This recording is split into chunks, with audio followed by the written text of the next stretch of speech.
Dalam nama Bapa dan Putera dan Roh Kudus. Amin. Salve, umat Allah yang terkasih. Selamat jumpa kembali dalam program Gema Paulus edisi Sabtu 7 Februari 2026 bersama saya, Pastor dan Klau OFM. Dengarkanlah firman Tuhan. Pada waktu itu Yesus mengutus para murid mewartakan Injil. Setelah menunaikan tugas, mereka kembali berkumpul dengan Yesus dan memberitahukan kepadanya semua yang mereka kerjakan dan ajarkan. Lalu Yesus berkata kepada mereka, "Marilah kita pergi ke tempat yang sunyi, supaya kita sendirian dan beristirahat sejenak." Memang begitu banyak orang yang datang dan pergi, sehingga makan pun mereka tidak sempat. Maka pergilah mereka mengasingkan diri dengan perahu ke tempat yang sunyi. Tetapi pada waktu mereka bertolak, banyak orang melihat dan mereka tahu tujuannya. Mereka mengambil jalan darat, dan segeralah orang dari semua kota sampai ke tempat itu, dan mereka malahan mendahului Yesus.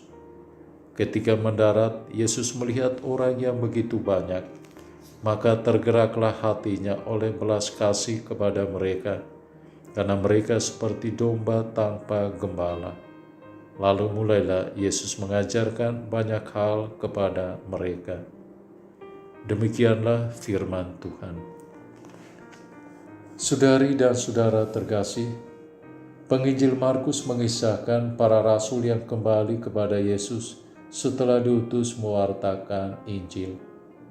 Mereka menceritakan segala yang mereka lakukan dan ajarkan.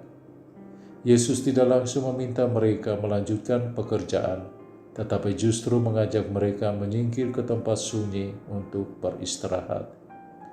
Hal ini menegaskan perhatian Yesus yang penuh kasih. Pelayanan dan perutusan selalu perlu diimbangi dengan waktu hening bersama Tuhan. Namun rencana hening bersama Tuhan terganggu karena orang banyak telah lebih dahulu datang kepada Yesus.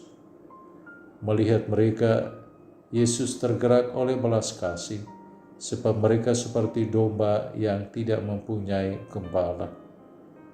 Belas kasih ini menunjukkan hati Allah yang tidak menutup diri terhadap kebutuhan umat, bahkan di saat kelelahan fisik. Saudari dan saudara terkasih, Yesus pun mulai mengajar banyak hal kepada orang banyak. Pengajaran Yesus menyatakan bahwa manusia membutuhkan arah, pengharapan, dan kebenaran agar hidupnya tidak sesat. Belas kasih sejati tidak sekadar merasa iba, tetapi diwujudkan dalam tindakan nyata yang membangun dan menuntun. Marilah kita meneladani Yesus, yakni kesediaan untuk hening bersama Tuhan dan keberanian untuk bergerak oleh belas kasih. Dalam kesibukan pekerjaan kita, mari kita belajar berhenti sejenak bersama Tuhan, agar hati kita tetap peka terhadap sesama. Dari keheningan bersama Allah, lahirlah pelayanan yang tulus, penuh kasih, dan memberi kehidupan. Tuhan bersamamu. Semoga saudara sekalian, keluarga saudara, pekerjaan dan pelayanan saudara diberkati oleh Allah yang Maha Kuasa, Bapa dan Putera dan Roh Kudus. Amin.